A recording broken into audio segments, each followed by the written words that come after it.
जहां तक इस दिल्ली के यमुना के बैराज के हालात का प्रश्न है, निश्चित रूप से चिंताजनक है।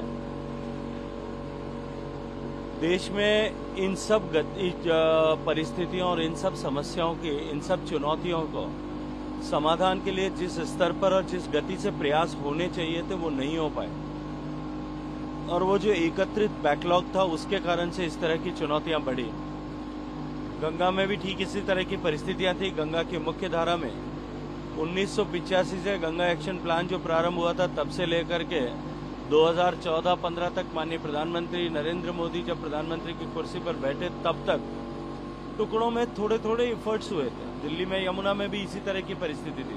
यमुना की टोटल लंबाई जो 1300 किलोमीटर है उसका केवल 2% स्ट्रेच जो है वो दिल्ली में है, और यमुना में जो टोटल 1300 किलोमीटर में पोल्यूशन लोड जो है वो ट्रांसफर होता है उसका 80% से भी ज्यादा इस 22 किलोमीटर के स्ट्रेच में होता है।